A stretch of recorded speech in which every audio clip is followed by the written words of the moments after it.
그래서 이게 그 돈을 사랑하는 사람들은 하나님 뜻대로 살지 않으면 그냥 망해요. 한순간에 하나님이 지혜가 얼마나 많아요. 얼마나 능력이 많습니까? 하나님께서 한순간에 걷어가시기도 하시고 돈을 한순간에 부어주시기도 하시는 분이 하나님이시다. 그렇기 때문에 하나님 앞에 합격해야 되는 것이 무엇을 합격해야 되느냐? 내가 돈을 하나님이 많이 부어주어도 나는 1순위가 하나님이다. 그 위치에서 벗어나지 않으면 그때 하나님이 물질 부어주시는 거예요. 나도 그런 체험했잖아. 난 집을 하나 샀었는데 아이고 이제 집 하나 샀으니까 이제 안주할 정도 됐다. 이렇게 되니까 하나님께서 하루아침에 공중분해 시켜버리는 집을 갖다. 그 사가지고서 1년 됐나 2년 차 들어갔나 그때 그냥 갑자기 돈 들어오더니 돈이 딱 끊어지면서 그게 공중분해 됐고 그래가지고 공중분해 돼서 그때 돈이 없으니까 500만 원을 누구한테 빌렸어요. 빌려가지고 500만 원 가지고 상봉동의 지하 방을 얻어가지고 거기 가서 살았었어요.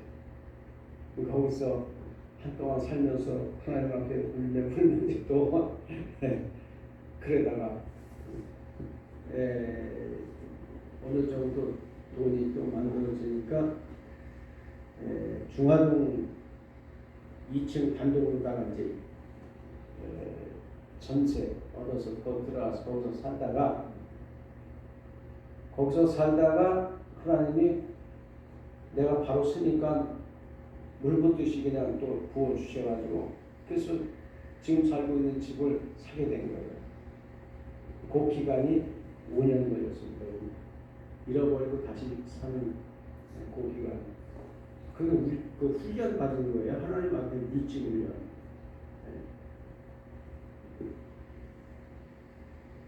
그 돈 있으면은 가난한 사람들 이런 사람들 좀 도와주고 하나님 뜻대로 산다라고 내가 그렇게 기도하면서 그렇게 살아왔기 때문에 그 삶을 사는 그 삶을 내가 지속적으로 그래도 돈은 얼마 안 되지만 있는 것 가지고 도울 수 있으면 돕는다. 그래서 지금 그렇게 살고 있는 거예요. 왜냐하면 내가 훈련 받았기 때문에 그거 하지 훈련 안 받으면 나도 우리 어머니가 돈 때문에 돌아가신 근데 아픈 사람이에요. 굉장히 아픈 사람인데 그런데 내가 이 할 수 있다는 것은 하나님께서 나를 훈련했기 때문에 그런 거예요. 그래서 주인이 누구냐? 물질로 주인을 섬기느냐? 물질을 섬기느냐? 하나님을 주인으로 섬기느냐?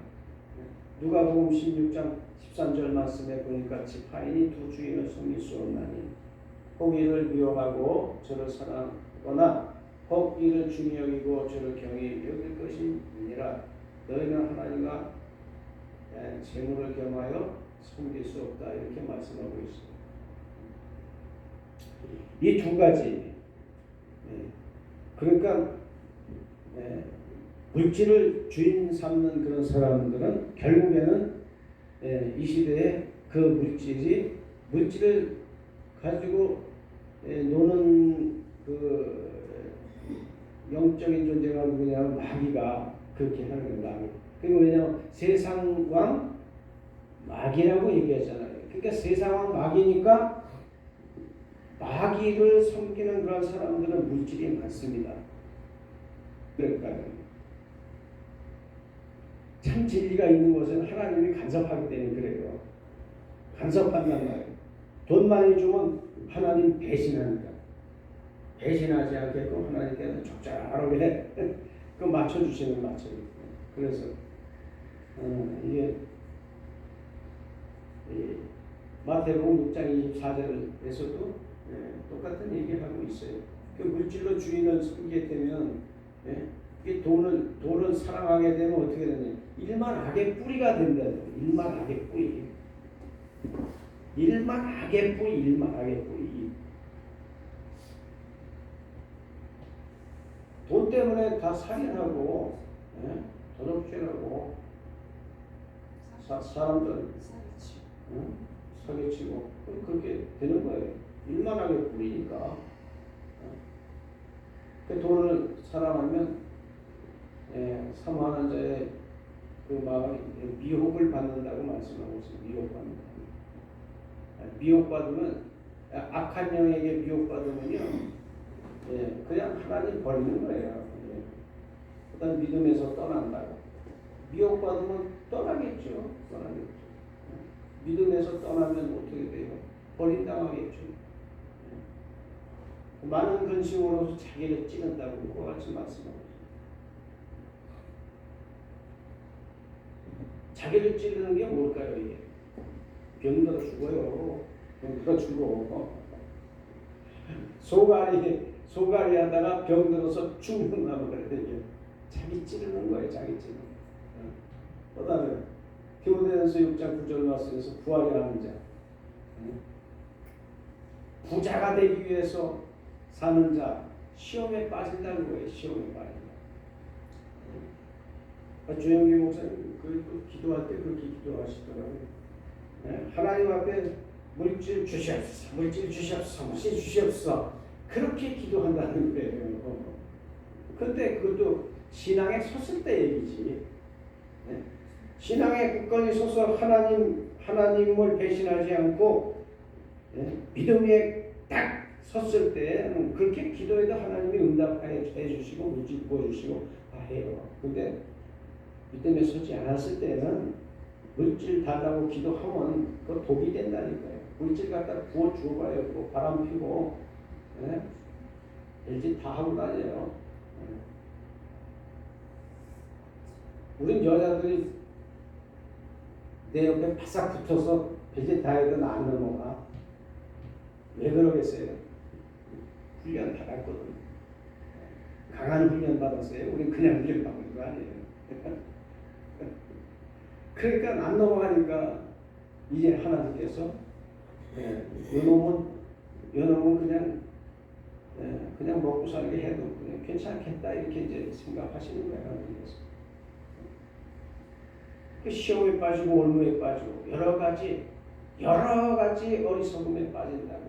여러 가지 어리석음에 빠지고 해로운 총력에 빠지고 침념과 멸망에 빠지게 하는 것이 바로 부하게 하려고 사는 그런 사람들의 삶이라고. 이거 기독교 목사님들이 방대상에 서가지고 이런 말씀 전해야 되는데 이거 안 전해요. 이거 이런 말씀 전해야 되잖아요. 왜 안 전하냐고요. 이거 전해야 정신 차리고 신앙생활 할 거 아니에요. 안 전하더라고요. 예수 믿으면 복 받습니다. 예수 믿으면 부자 됩니다. 뭐 이렇게 설교를 해요. 그냥 이거 반드시 하나님이 주인된 삶을 이걸 살라고 강조를 해줘야 되잖아요. 하나님이 주인된 삶을 살아라. 주일날 돈 벌러 가지 말고, 주일날 예배 드리라 했지 누가 돈 벌러 가라.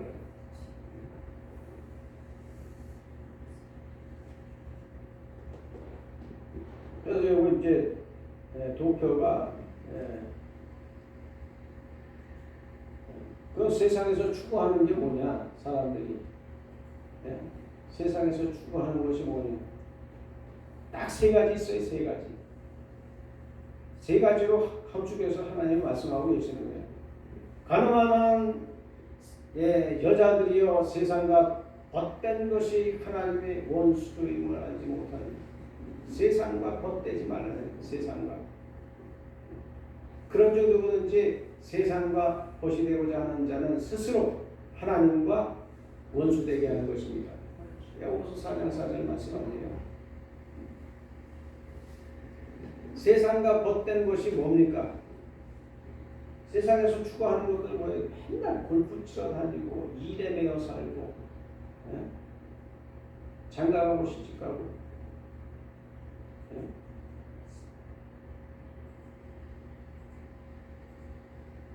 자 봐요.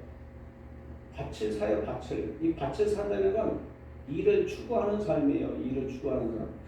예, 물질을 추구하는 삶. 밭을 사요. 매매를 통해서, 매매를 통해서 그 돈을 버는 그런 삶을 삽니다. 그러니까 그 돈을 버는 삶은 뭐냐면 장사하는 장사, 그죠? 장사하면서 이게 요즘엔 뭐 땅 투기 그런 거 많이 하잖아요. 땅 투기. 그러면 저도 땅 투기예요. 저도 뭐 땅 산업에 한 1000여 평 가지고 있어요. 저도. 그렇지만 1000여 평 가지고 있지만 그걸 뭐 농사를 짓기 위해서 산 것도 아니고,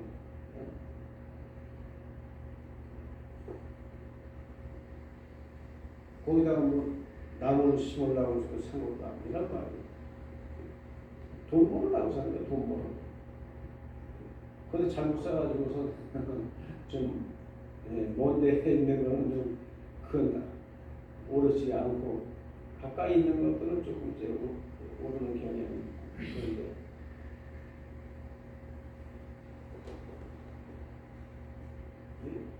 성경에서 사실 그 땅을 사고 팔지 말라고 하나님 말씀하시는데, 하나님 말씀대로 안 사는 거죠. 소 5개를 샀다라고 하면서 일을 추구하는 사람이에요. 소 가지고 뭐해? 맨날 일하는 거지 뭐 갖다 쟁기질 하나 쟁기질. 구약 시대의 개념으로 기록한 거니까. 장가 들었으니 이건 뭐예요? 쾌락을 추구하는 삶. 이 인생이 결혼해서 행복한 가정 꾸려서 잘 살면, 하나님의 가정으로 살면 괜찮아요. 좋잖아요. 그런데 이게 장가 들어서 하나님을 버리고, 하나님을 버리고 가정이 최고야 알고 가정 중심으로 다 이렇게 살아가는 사람들 있잖아요. 하나님 버리고. 그래서는 안 된다는 거지. 하나님께서 하나님을 더 사랑하는 그런 삶을 살아요. 또 3가지가 또 나와요. 3가지 또 먹고 마시고, 이건 뭐예요? 먹고 마시고 쾌락 추구하는 삶. 마지막 때는요, 이 먹고 마시고 이거 있잖아요. 시편에 가보면 하나님이 뭐라고 기록해 놓으면, 마지막 때가 되면 사람들의 혀가 온 세상을 두루 찾아 헤맨다고. 사람의 혀가 온 세상을 두루두루 찾아 헤맨대요. 그 얘기가 뭐겠어요? 맛집 찾아다니는 거예요. 지금 이 세상 지금 그거 맛집 찾아다니냐고 차 가지고서 부산 가고, 뭐 어떤 사람은 비행기 타고 저기 동경 갔다가 온대요. 회 먹으러.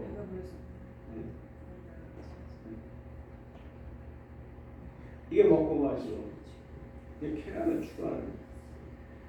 로마 시대 때는 사람들이 이 먹는 거를 얼마나 즐겼냐 하면, 먹고서 그 다음에 오바이트예요. 오바이트.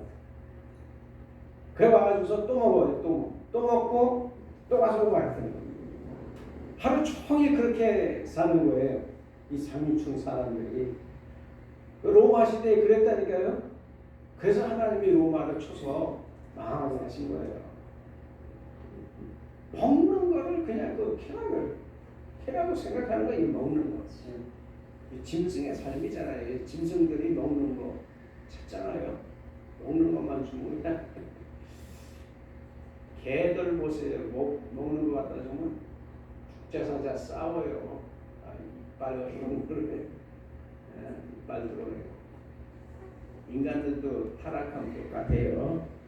그다음에 이제 사고팔고 역시 물질 추구하는 사람이 심고 집을 짓더니 일을 추구하는 사람이 이러한 삶. 우리 신앙생활 하시는 분들이 이거를 심각하게 받아들여야 됩니다. 이 말씀을 심각하게 받아들여야 됩니다. 이스라엘 백성들은 저 중동에 가면은 이 사람들 아침부터 저녁까지 하나님 섬기는 것밖에 안 해요.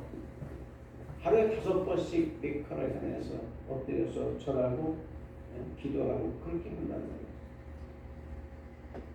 우리는 하루 종일 뭐하냐, 일에 빠져서 살고 쾌락에 빠져서 살고 골프 치고 치러 다니고 산과들로 놀러 다니고 그런 거 하는 거예요. 돈 많아지면 그렇게 해요. 이것도 저것도 없으면 집에서 이 세 가지. 그러니까 세상과 도시되는 그런 삶을 사는 사람들은 하나님과 원수가 되게 하는 그런 삶이다, 이렇게 아주 결론을 내리고 있어요. 그러니까 세상과 짝하는 삶은 안 된다. X.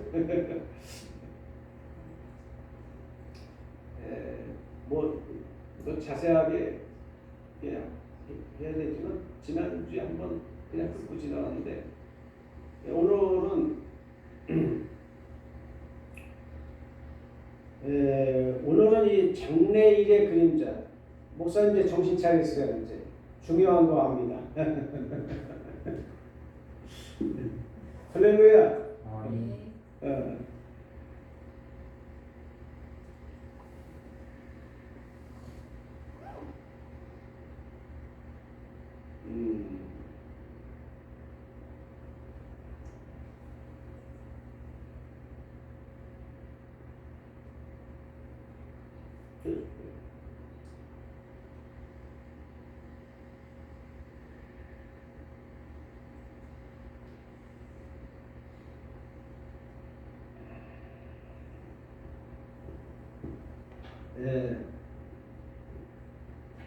성경을 해석하는 데 있어서 무슨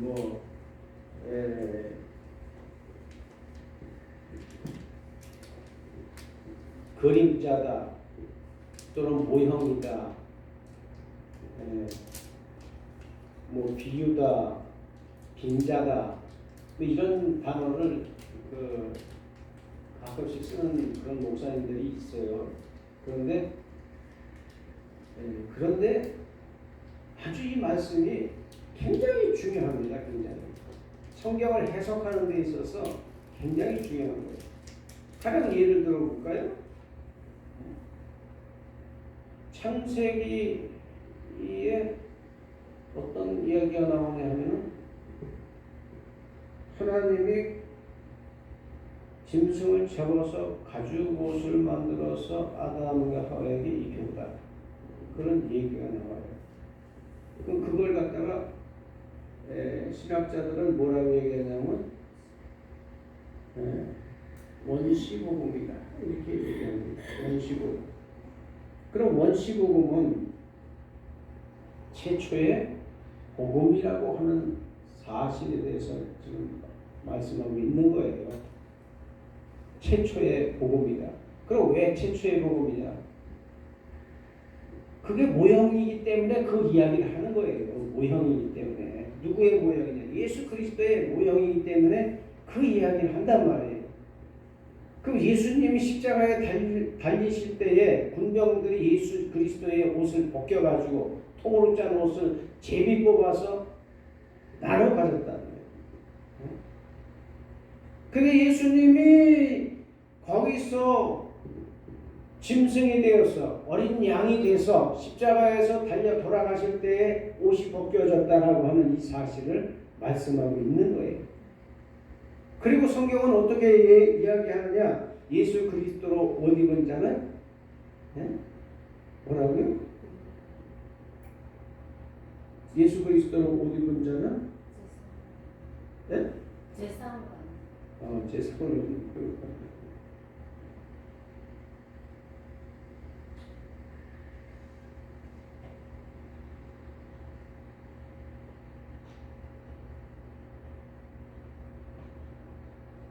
세례를 받았다 이거예요. 세례. 예수 그리스도로 옷 입은 세례 받은 사람 예수 그리스도로 옷 입었느냐 이렇게 표현합니다. 네. 그러면 세례라고 하는 것은 잘 아시잖아요. 여러분. 죽었다가 다시 살아나는 그게 세례예요. 세례. 그러면 세례 받은 사람은 예수 그리스도로 옷 입었다라고 하는 것은 예수님이 옷이 벗겨졌던 그런 상태에서 다시 영적인 옷을 우리에게 그 예수님이 입혀주시는 거예요. 옛 것은 벗으시고 벗겨지고 육체의 옷은 벗겨지고 영적인 옷이 입혀지는 거예요. 그 얘기를 하는 거예요. 그러면은 그 가죽 옷을 입었다라고 하는 그 이야기는 가죽 옷을 입었다라고 하는 그 이야기는 모형 아니냐고요. 모형. 다른 말로 그림자고 모형이고. 성경을 이렇게 해석하지 않으면 성경을 해석할 방법이 없습니다. 문자적 해석이요? 안 돼요. 그러니 문자적 해석으로 하게 되면은 성경을 해석할 방법이 없는 거예요.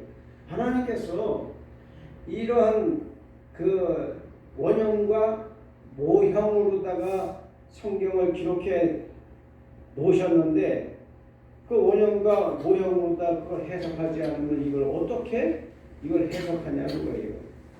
문자 가지고는 안 됩니다.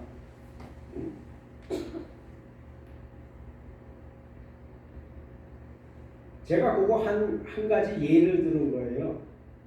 그런데 성경에는 다 이렇게 돼 있다는 거 아니에요. 다 이렇게. 이것이 모형과 원형으로 돼 있다라고. 원형은 예수 그리스도고 모형은 예수 그리스도에 관한 이야기를 빙자해서 기록을 해놓은 거예요. 다. 자, 이 본문 말씀 한번 봐요. 골로새서 2장 16절 17절 말씀 우리 다 같이 한번 읽어봅니다.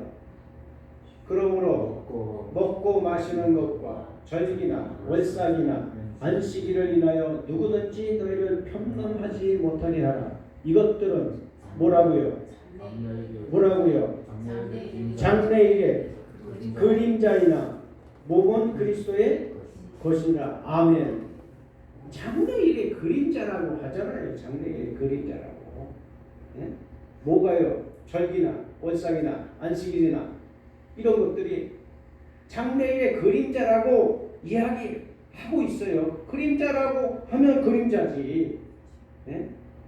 그림자가 뭐예요? 모형이란 말이에요. 모형.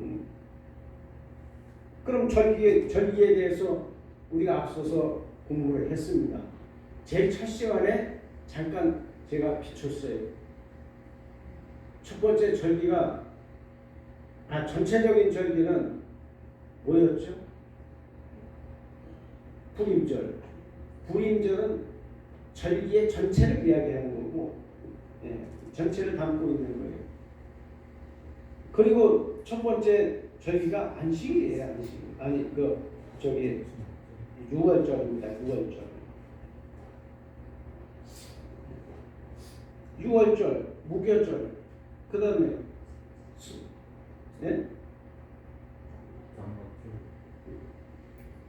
나팔절이에요? 초림절. 초림절. 예수님이 부활하신 날을 그걸 그 절기로 하는 게 그 초림절. 그 다음에 이제 오순절이고 나팔절이고, 그 다음에 속죄일이고 정막절이고, 그 다음에 장막절 다음에 수전절, 마지막 절이 수전절. 이런 것들이 그림자인데 왜 그림자일까요? 왜 그림자예요? 제가 이야기했잖아요. 6월절 날 양을 잡는데 1월 14일 날 양을 잡았어요.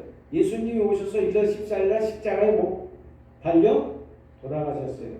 그러니까 이 절기가 모형이라 그 말이에요. 그림자다 그 말이에요. 예수님이 원형이고 요거는 절기는 그림자다 그 말이에요. 그림자. 그 무교절은 장사 지낸 것을 그걸 기념하는 날이잖아요. 그거를 이스라엘 백성들은 무교절날 무교병을 먹었단 말이에요. 무교병이 뭐냐? 예수 그리스도의 살이잖아요. 살로 표현해요. 그러니까 이게 모형이 그 그림자다 그 말이에요. 그림자고 예수님이 원형이고. 성경이 다 이런 식으로 되어 있는 거예요. 이게 장래일의 그림자다. 월사가 뭡니까? 월사. 매월 첫날, 첫째 날, 매월 첫째 날을 하나님 앞에 드리는. 첫 것은 나의 것이다. 하나님이 그렇게 말씀합니다. 첫 것이 뭐예요? 예수님이 첫 열매라고 말씀합니다. 첫 열매. 예수님이 첫 열매. 그러니까 예수 그리스도는 원형이고 여기 월삭을 하나님 앞에 드리는 것은 이게 예수 그리스도의 모형이었단 말이에요. 성경이 이렇게 풀어지는 거예요. 성경 푸는 거 간단해요. 이렇게.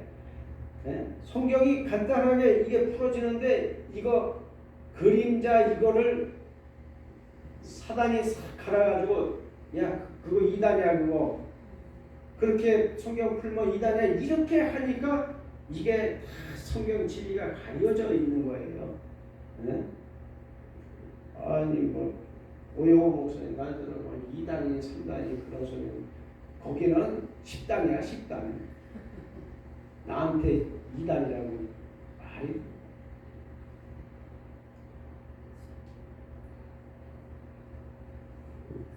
그 다음에 안식일이 뭐예요? 안식일. 예수님이 부활하신 날. 초림절이네. 초림절. 부활하신 안식일.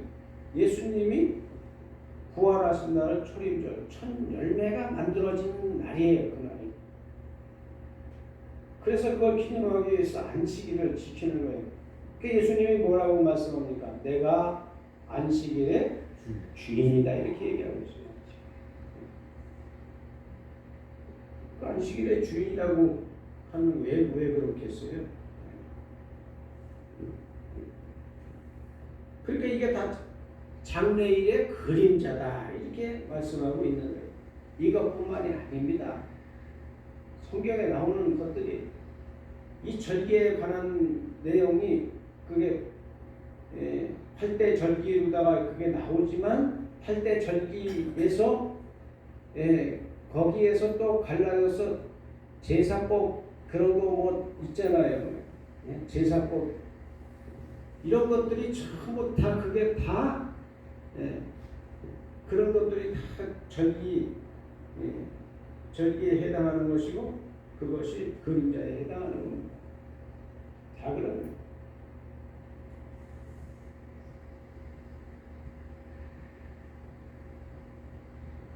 그런데 그러면 하나님께서 그거 한 가지만 얘기하면 되지 왜 그거 성경 어떻게 주여장창 그냥 길게 막 그냥 이런 얘기 저런 얘기 해가지고서 성경 66권을 그냥 그렇게 기록을 해놨느냐?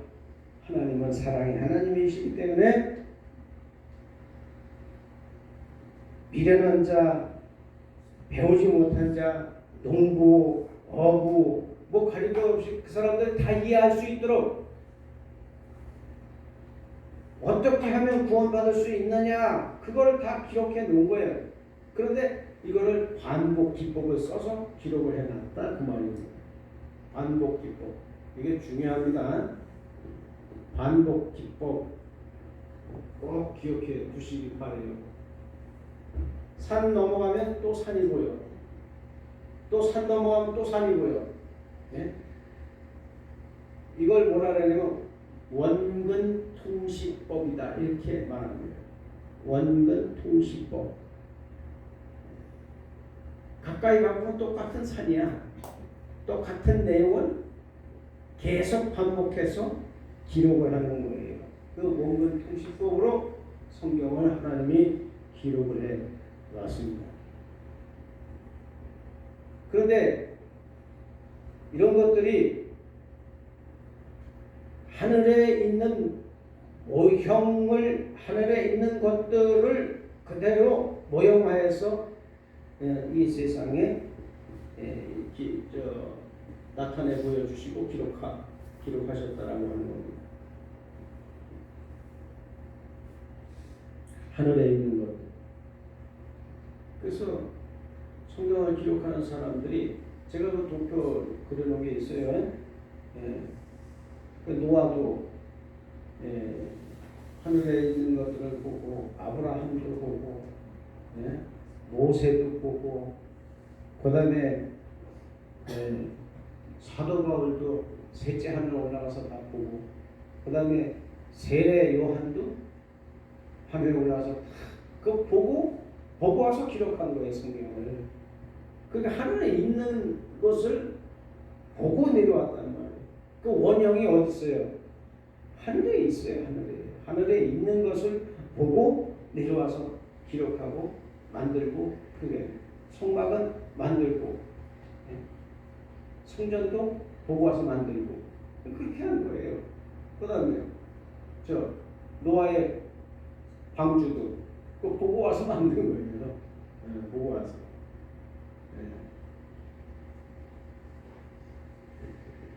하늘에 있는 것들의 모형으로 그렇게 했어요.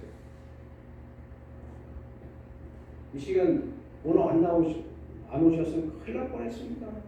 이것이 굉장히 중요한 내용입니다. 이거 성경 해석하는데 아주 제가 기본 바탕을 지금 이걸 알려드리는 거예요. 일반 목사님들은 이런 거 얘기하면 뭐 깜짝 놀래요. 이거.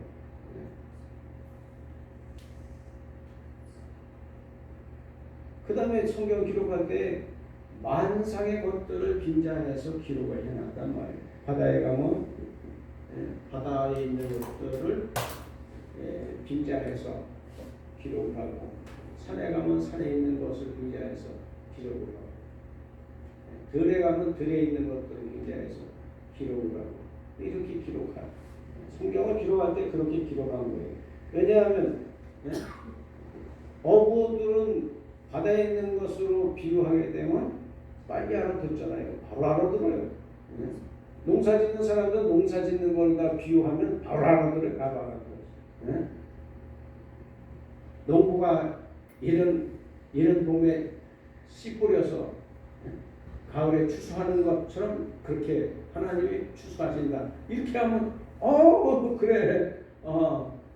우리 씨 뿌려 봤잖아. 우리 가을에 와서 거두잖아. 간단해요. 그냥 알아듣는 거예요. 이렇게 모든 사람들이 다 알아들을 수 있도록 하나님께서 배려를 해주시기 위해서 이렇게도 기록하고 저렇게도 기록하고 양 키우는 사람도 양 목자를 비유해서 또 기록을 해놨어요. 제가 사우디아라비아를 가서 한 1년 있었는데 거기 가니까 양 있잖아요. 양을 키우는 그 사람들이 내가 그 어떻게 키우나 거기 내 처음 봤거든요. 거기 가서 신기하기도 하고 성경에 그런 이야기 나오니까 궁금하기도 하고. 그래서 내가 앉아서 그 양을 키우는 사람을 가만히 보니까 예? 양 키우는 사람은 낙타를 타고 다니면서 양을 키우는데, 그런데 그 사람이 양떼를 모는 개가 있더라고요. 그 개가 양떼는 앞에 풀만 보고 그냥 앞으로 계속 나가요. 그러니까 조금만 있으면 양떼들이 전부 이렇게 퍼져. 사방팔방 퍼지는 거예요. 왜냐하면 양떼들이 앞만 보고 가니까, 앞만, 풀만 그냥 뜯으면서 계속 앞에만 보고 가니까. 그러니까 그거를 양떼들이 흩어지지 않게 하기 위해서 이 개를 갖다가 도구로 삼는 거예요. 그 개가 양떼를 뺑 돌아가면서 컥컥컥 짖으면 이 양떼들이 안으로 들어오는 거예요. 이렇게. 그래서 양떼들이 많이 흩어지지 않고 계속 풀을 뜯으면서 앞으로 그렇게 가는 거예요. 근데 가는데 난 그걸 보면서 야, 이게 하나님께서 우리들을 키우실 때에 그게 목자 대신에 목사님들도 보내주시고, 그 다음에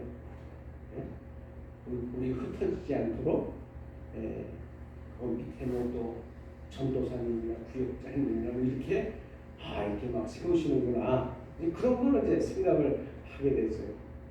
하나님이 우리 교회를 이끌어 가시는데도 다 그런 체계가 있는 거예요. 그리고 가다가 보니까 이 도랑이 하나 나오는데 물이 없는 도랑인데요.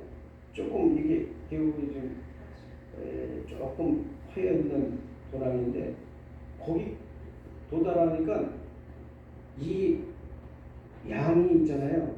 양 우두머리 있잖아요. 양 우두머리가 거기 가서 딱 서가지고 안 움직이고 버티고 딱 서 있는 거예요. 그러니까 그 다음 레벨되는 그 양이 뒤에 가서 또 쓰고, 그 다음에 그거보다 또 다음 그 레벨이 뒤에 가서 또 쓰고, 다 쓰는 거예요. 이렇게 다 쓰고. 그래 큰 양들은 다 서가지고 절대 안 움직여요. 그리고선 제일 어린 양들 있잖아요. 요놈들이 싹 앞으로 오더니 그거 건너가는 거예요. 그 건너갈 때까지 버티고 안 움직여요. 그 어린 양부터 거기 다 이렇게 건네놓고 나서, 그리고서 이렇게 차례차례 또 이렇게 그 다음에 조금 큰 양, 그 다음에 더 큰 양, 이런 식으로 해가지고 건너간 다음에 맨 나중에 우두머리가 맨 나중에 건너가는 거예요. 이거 양떼도 또 그렇게 질서가 있더라니까요. 질서가.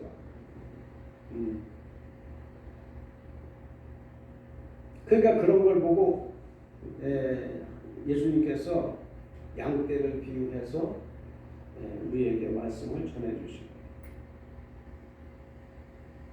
그러니까 양을 키우는 목자들은 양 비유해가지고서 기록을 해놓으면 얼마나 잘 알아듣겠냐 이거예요. 잘 알아듣겠냐.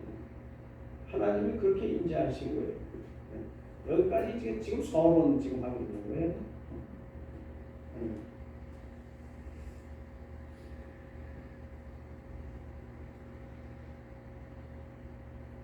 히브리서 9장 23절 보니까, 그러므로 하늘에 있는 것들의 모형은 그랬어요. 여기서는 모형이라는 단어를 씁니다. 좀 전에는 그림자라고 해서 그림자. 그 다음에 여기는 모형이라고 해서 모형. 이 모형은 그런 것들로서 정결케 할 필요가 있었으나 하늘에 있는 것들은 이런 것들보다 더 좋은 제물로 할지니라. 이렇게 말씀합니다. 하늘에 있는 것들의 모형은 그렇습니다. 자, 우리가 모형이라는 이런 단어를 굉장히 중요시 여겨야 됩니다. 그 속막에 있는 모든 기구들이며 모든 속물들은 다 모형입니다. 모형. 그래서 이게 속막이 다 풀어지는 거예요. 속막이.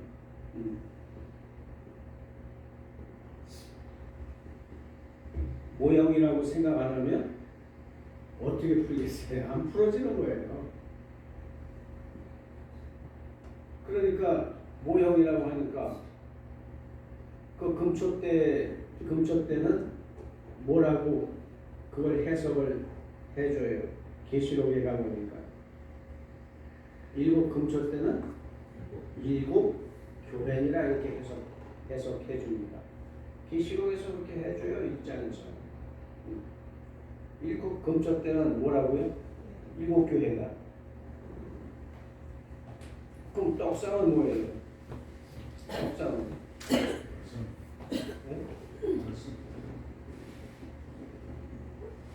예수님의 살인데, 그런데 예수님의 살인데 우리가 예수님의 살을 먹는다 이렇게 얘기하잖아요, 그죠?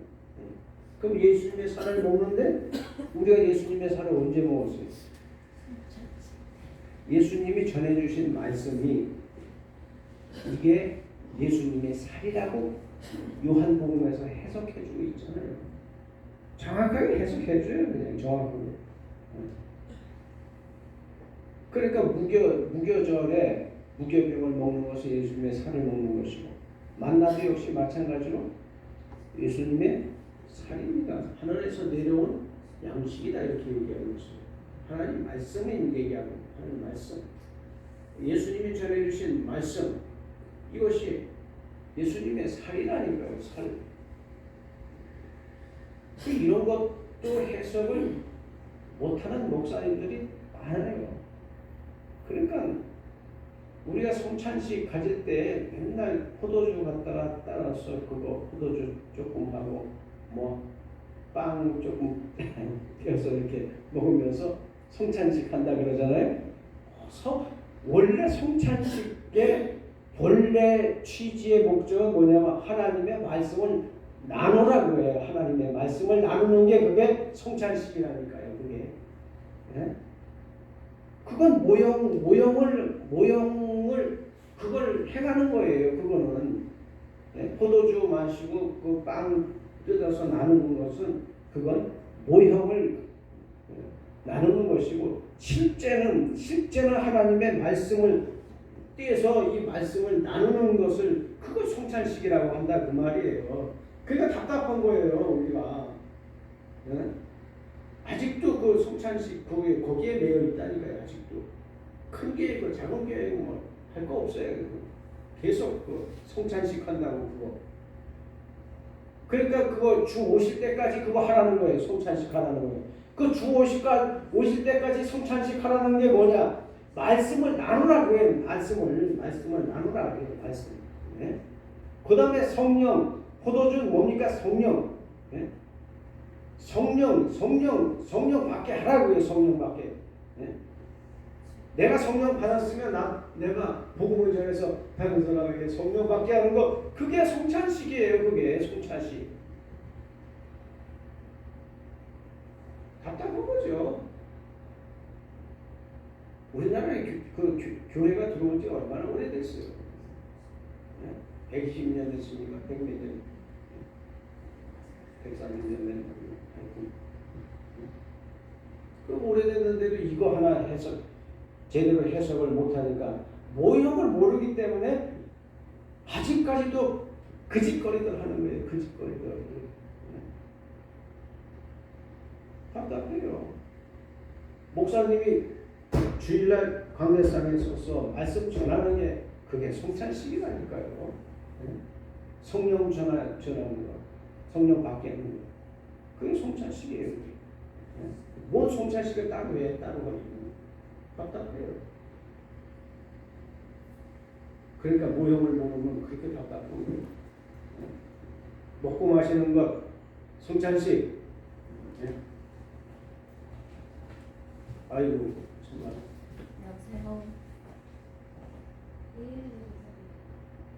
출애굽기 16장 35절에 보니까 사람이 사는 땅에 이르기까지 이스라엘 자손이 40년 동안 만나를 먹었으니 곧 가나안 땅 적경에 이르기까지 그들이 만나를 먹었더라.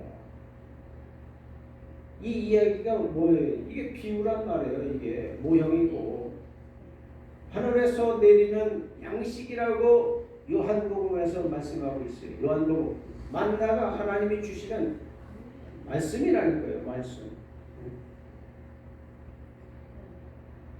떡도 말씀, 만나도 말씀.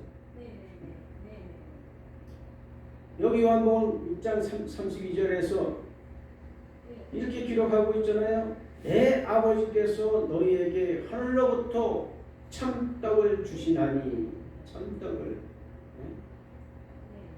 하나님의 떡은 하늘에서 내려 세상에서 생명을 주는 것이니라.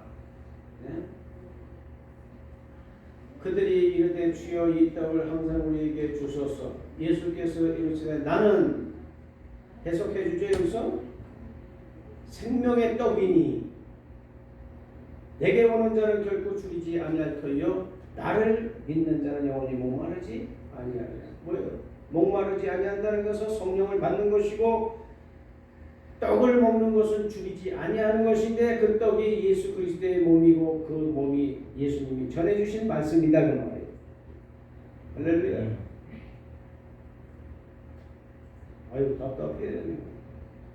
여기에 또 고린도전서 10장 3절로 4절 말씀에서 뭐라고 말씀합니까? 다 같은 신령한 음식을 먹으며 다 같은 신령한 음료를 마셨으니 이는 그들은 뜨거운 신령한 반석으로부터 마셨음에 그 반석은 곧 누구라고요? 그리스도시라고요. 그리스도시라고. 그리스도께서 뭐라고 말씀합니까? 성령을 내가 아버지께 가면 아버지께 부탁해서 성령을 너희에게 보내주시리니 그랬어요. 그러면 너희의 배에서 생수의 강이 흘러나리라 그렇게 말씀하세요. 생수의 강이 뭡니까? 성령 받은 그 형태를 말씀하고 있는 거예요. 성령 받게 되면 기쁨이 차고 넘치고 하나님의 성품이 나타나고 사랑의 성품이 나타나는 그게 뭐냐면 그게 생수가 넘쳐난다 그렇게 표현하고 있는 거예요.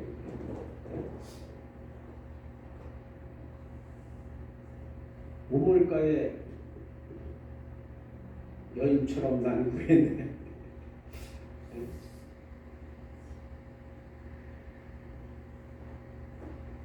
내가 주는 물은 영원히 목마르지 아니하리니 내가 이 물을 먹으면 다시 목마르려니와 내가 주는 물을 영원히 목마르지 아니한다고 크게 예수님이 말씀하시면서 내가 주는 그 물이 뭐냐 그거 여기서 말씀하고 있어요. 고린도전서 10장 3절 4절 말씀에서 신령한 반석으로부터 말했으니 그 반석이 그리스도라고 하는 거예요. 그리스도. 이스라엘 백성들이 광야 40년 동안 떠들면서 반석을 모세가 쳤어요. 내가 너희에게 물을 내주랴 이러면서 쳤더니 거기서 반석이 갈라지면서 거기서 물이 터져 나오는데 그 물이 터져 나오게 얼마나 많이 물이 터져 나오냐면 거기에 이스라엘 백성들이 얼마나 많습니까? 장정만 20세 이상 장정만 60만이 60만. 그런데 장정 빼고 여자들 있죠. 그 다음에 아이들 있죠. 그 다음에 또 묻어 나온 사람들도 있어요. 이스라엘 백성들 말고.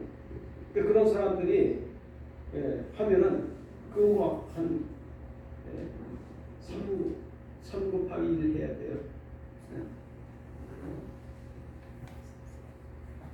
3, 6, 18 180만 명. 그죠? 그렇게 되는 인구가 마실 수 있는 물이 거기서 터져 나온 거예요. 지금 그 장소가 어디냐면 사우디아라비아에 가면은 거기에 그게 있어요. 그 사진 찍어서 동영상 찍어서 보여준 곳이 있는데 거기서 물이 흘러내려온 그 흔적이 아직도 있어요. 아직도 그 흔적이 그대로 남아 있어요. 물이 흐르면 거기 파일 거 아니에요? 물이 떨어지고 이렇게 흐르는. 그런데 어마어마한 물이 흘러 내려가는 것이 그게 거기 있는 거예요. 하나님은 못하실 일이 없잖아요. 저는 가만히 생각해요. 하나님께서 저 백두산에 그 천지가 있잖아요. 물 천지. 물이 거기 물이 터져서 나오는데 그 물이 어디서부터 그게 시작됐냐면 시베리아 쪽에 러시아 그쪽에 그 얼음을 녹아내는 그 생수 있잖아요. 밝은 생수. 그것이 그 땅 속으로다가 길이 만들어져 가지고서 그게 천지까지 연결이 된 거예요.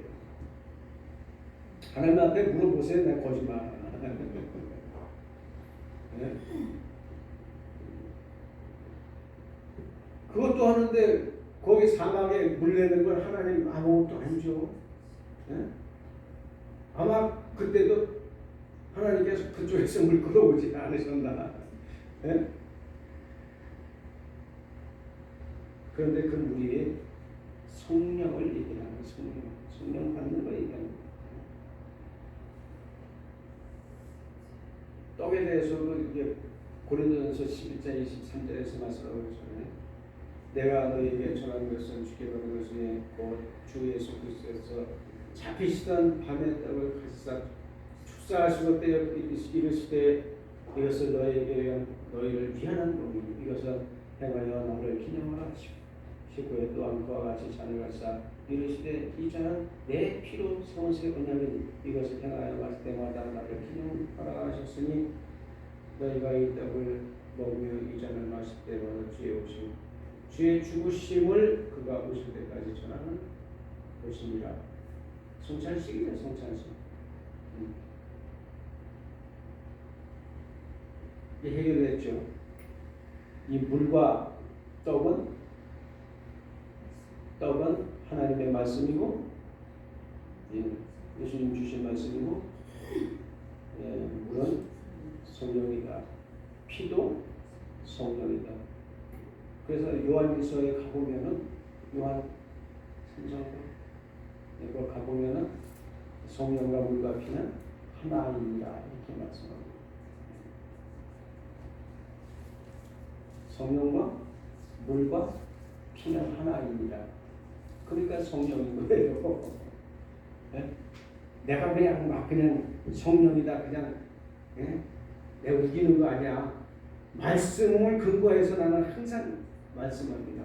말씀 근거하지 않으면 하면 안 돼요.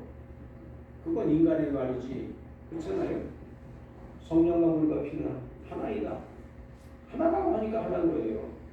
그러니까 여기서 피도 얘기하고 물도 얘기하고 뭐 얘기하는 거예요? 성령 얘기하는 거예요. 성령. 그래서 성령이라는 거예요. 그래서 여기다 이렇게 딱 정리를 해놨어요. 제가 보기 좋게 이렇게 이렇게 정리를 해놨어요. 무교병, 진설병, 만남, 살, 하나님의 진리의 말씀, 천연한 것을 예수님 주시는 먹은 양식 이렇게 연결을 다 해놓은 거예요. 두 번째 포도주, 예수님 피, 대속의 생명, 성령으로 오신 참 성도 몸을 포도주로 하나님께 드린 이 계시록에서는 뭐예요? 사람의 몸을 포도보다 비유했는데 포도로 있으면 심판받습니다. 그러나 포도즙으로다가 짜질 때 비로소 하나님 앞에 드릴 수 있는 뭐라고 해야 되나 바칠 수 있는 재물이 되는 거예요. 바칠 수 있는 재물. 그래야 심판 안 받는 거예요. 짜줘야 돼. 그거 다른 것으로 또 비유하잖아요. 곡식으로다가 비유하면 곡식을 빻아가지고서 채로 쳐서 고운 채 굵은 채 쳐가지고서 빻아가지고 또 빻고 무거리 나오면 또 빻고 해서 완전히 빻아가지고서 고운 채로 빻아가지고서 완전히 고운 채 통과한 다음에 나와야 그걸 반죽을 그 다음에 만들어가지고 그 다음에 그거를 번철에다가 구워가지고 기름에 구워가지고 그래야 하나님께 드릴 수 있는 제물이 되는 거예요. 그와 같이 우리 성도들이 하나님 앞에 그렇게 만들어져야 된다. 할렐루야. 절기 아까 얘기했으니까 넘어갑니다. 절기 불임절은 절기 전체를 통합해서 그 절기를 다 들어있어요. 팔절기가 다 들어있는 것을 그 불임절이라고 합니다. 이런 거 하나 정리해놓은 교수들도 없고 목사님들도 없어요. 이런 것조차도 불임절이 뭔가에 대해서 얘기하시는 분이 없다니까요. 다른 목사님들한테 가서 한번 물어보세요. 교수들한테 물어보세요. 불임절에 대해서 왜 하나님이 불임절 주셨는가? 불임절이 뭔가? 정의를 한번 내려보세요 하고 해보세요. 저는 이게 성령님이 직접 받은 겁니다. 이거. 그래서 아는 거예요. 그래서 이게 불임절은 전체를 얘기하는 거예요. 그래서 전체를 얘기하기 때문에 이스라엘 백성들이 죽음에서 살아난 거예요. 전체가. 그러니까 이스라엘 백성이 전체가 불임절 때 살아난 것처럼 우리 인류도 전체가 다 예수 그리스도로 말미암아 살아난다 그 말이에요. 그러면 에스더가 누구의 모형이냐? 예수 그리스도의 모형이에요. 그거 도표 다 그려놨어요. 제가 그거 구속사 도표할 때 내가 그거 말씀 전할 겁니다. 구체적으로 안 들어가요 지금.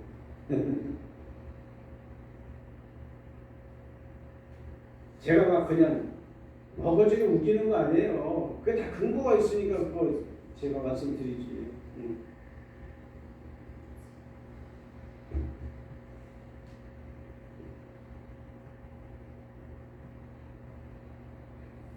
그 말씀, 그래서 이게 말씀을 그냥 절기에 관한 내용들 성경 다 뽑아놓고 그 다음에 이제 6월절서부터 시작하잖아요. 3대 절기 하면은 6월절, 무교절, 초식절 이게 3대 절기. 그 다음에 이제 오순절, 나팔절, 속죄일, 추막절, 수전절 이게 다른 목사님들은 추막절까지는 오는데 수전절은 해석을 못해요. 이거는 성령님이 내게만 알려주신 이 내용입니다. 정광훈 목사님도 추막절까지밖에 해석을 못해요. 그러니까 천연왕국에 대해서도 말 못하고 영원천국에 대해서도 말 못하는 거예요. 이게 수전절이 풀어져야 영원천국에 대해서 이야기할 수 있다 그 말이에요. 이런 거 하나 이거 해서 써내면요 이거 박사학위 그냥 받아요. 박사학위 감이에요. 내가 하나하나 얘기하는 것마다 불임절에 대한 거 그거 써서 내면 박사학위 바로 받습니다. 수전절에 대한 거 이거 써내면 영원 천국에 대한 거 써내면 바로 박사학위 받아요. 박사학위 값만 내가 지금 얘기하는 거예요 지금. 이런 거 내가 그러니까 돈 100만 원씩 받고 내가 해야 된다고 얘기하는 게 그냥 내가 그 얘기하는 거 아닙니다. 아니 다른 목사님들이 그거 못하니까 모르니까 이런 거. 이게 절기가 몇 개 있는지도 모르는 목사님들이 크다고 이거 뭐 수전절에 어떤 의미가 있는가도 그거 모르고. 그래 니 잘났다 그러는데 난 잘났다고 얘기하는 거 아닙니다. 성령님이 알려주셨기 때문에 내가 하나님이 알려주셨기 때문에 이거 알게 된 거지. 나도 몰라요. 나도 몰랐어요. 도표 그리다 보니까 성령님이 조명해 주시니까 하게 돼요.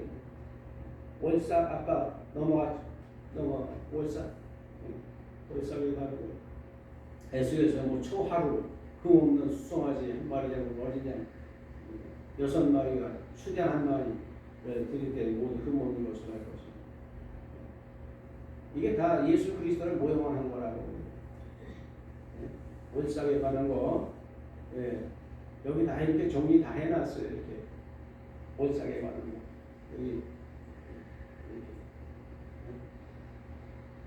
새 생명의 시작 예수 그리스도를 먹음 예수 첫 열매 곧어 저장하는 것 처음 열매 성도 예수님만 첫 열매가 아닙니다. 우리도 첫 열매예요.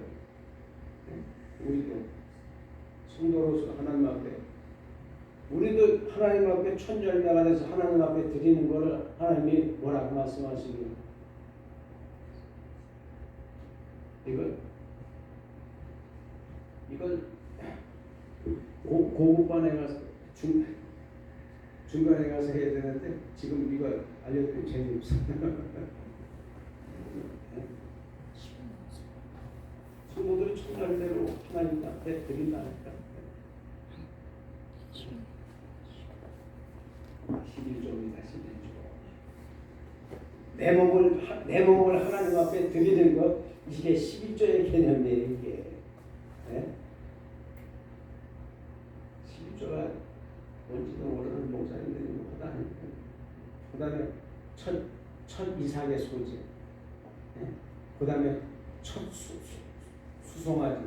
수송아지가 뭐예요? 수송아지. 수송아지가 있고 수송아지가 있다니까 성경에. 이런 거 잘 보셔야 돼요. 수송아지가 있고 숫송아지가 있어요. 그 수송아지가 뭐냐 이거예요. 요거는 빼어날 숫자. 최고로 좋은 거 드리라는 거예요. 수송아지는 빼어날 숫자, 빼어날 숫자. 최고로 좋은 송아지를 택해서 하나님 앞에 드리는 거예요. 그러니까 최고로 좋은 송아지 예수 그리스도. 그다음에 첫날 성회로 모이고, 그다음에 생축의 첫 새끼, 그다음에 첫 새끼는 영원의 것이다. 이게 다 이게 뭐냐면 예수 그리스도에 관한 것이고 우리에 관한 것입니다. 이게 뭐냐면 한 달에 첫날에 드리는 주례예요. 첫날에 드리는 주례가 이렇다는 거예요. 그래 결국은 예수 그리스도에 관한 얘기고 우리에 관한 얘기입니다. 이걸 뭐라고 그랬어? 월삭이에요. 월삭의 개념을 내가 풀어드린 거예요 지금. 이거 참 이건 200만 원짜리네.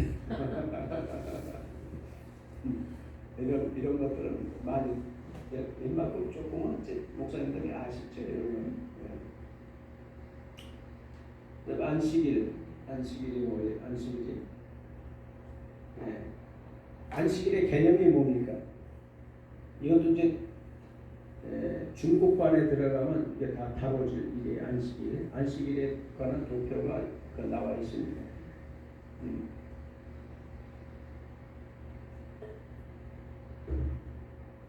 그때 가서 공부하기도 해요. 자세하게. 예수님이 부활하신 날이 이제 일단 안식일이니까 그다음에 성전의 모형. 성전의 모형이 뭐죠? 예수 그리스도가 우리 성전에 대해서 공부했잖아요. 도표로. 이거 성전 도표도 그렇게 정리해서 그거 알려주는 사람 없잖아요. 그거. 그렇죠? 첫 번째 그 성전이 뭐였어요? 노아 방주. 그렇죠? 노아 방주. 그 다음에 성막. 목사님이 하여튼 또 하다니까. 한번 보고 그냥 다 기억해. 참 수제야 수제. 그다음에 그 뭡니까 소막다음에 솔로몬의 성전, 그지? 성전. 그다음에 이제 예수님이 오셔서 내가 성전이다, 그렇죠? 그다음에 에클레시아 성도들의 모임이 성전이다. 그다음에 마음 성전이 있잖아요. 사람. 예, 신약 시대의 성전이 뭐냐? 예수님이 오셔서 내 마음에 예, 천국이 임했다 이렇게 얘기하잖아요. 그것은 뭐냐면 우리 마음 속에 성령이 오시면 그럼 이제 천국이 임한 거죠. 그 마음 천국을 얘기하는 거죠. 그다음에 이제 교회 천국, 교회 천국, 교회 성전. 네. 그다음에 천년왕국 성전, 그다음에 새 예루살렘 성전 이렇게 되잖아요. 이게 성전의 모형으로 이런 것들이 다 성경에 기록이 되어 있습니다. 이것만 가지고 가서 여기 다 만들어는 안 돼요. 공부하기 좋게 다 만들어놨어야 된다.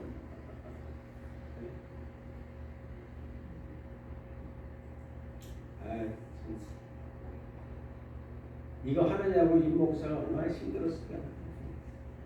허리 꼬맹이 아프고 그냥 엉덩이 아프고. 도표만 그린 게 아니고 이거 성경 구절 다 찾아서 다 집어넣고 정리를 이렇게 다 한 거예요. 율법, 예물과 제사법, 그 다음에 장막, 성소 이런 것들, 이런 것들이 다 뭐냐? 모형으로 만들어졌다라고 하는 거, 모형. 그림자라고 하는 거. 꼭 기억하시길 바랍니다. 그래서 이렇게 자 이제 도표를 한번 봅니다. 성경 전체가 반복 기법으로 기록이 되어졌고 하늘에 있는 것들의 모형화하여 기록이 되어졌고 그 다음에 만상의 것들을 빙자해서 기록을 했다. 이게 이제 서론에 이렇게. 그 다음에 이제 하늘에 있는 것들의 모형이다. 히브리서 9장 23절. 그래서 첫 번째 먹고 마시는 것 이게 그림자. 그 다음에 절기가 그림자. 그 다음에 월삭이 그림 모형이고 안식일이 모형이고 그 다음에 순전이 모형이고 그 다음에 율법이 모형입니다. 율법이 모형. 나도 모르겠어요. 율법이 모형이 뭔지. 율법이 모형이 왜 율법이 모형이라고 했을까요? 율법에 기록된 말씀들이 다 예수님이 오셔서 이루어졌기 때문에 율법이 모형이라고 한 겁니다. 예수님이 내가 다 이루었다 그러셨잖아요. 그래서 사랑으로 율법을 다 이루셨기 때문에 사랑하면 살인하지 않고 사랑하면 간음하지 않고 사랑하면 우상 숭배하지 않고 사랑하면 다 되는 거예요. 그래서 예수님이 오셔서 사랑은 율법을 이루셨기 때문에 율법이 모형이다 그 말이에요. 그다음에 예물과 제사법 이게 다 모형입니다. 그다음에 장막, 성소가 다 모형이다. 그래서 이게 모형, 그림자여 모형이다라고 하는 것을 기억하시고 성경을 해석할 때에 항상 이 모형이라고 하는 걸 잊지 마시고 그림자라고 하는 걸 잊지 마셔서 성경 해석할 때에 어려움 없기를 바랍니다. 커피 타임을 하겠습니다.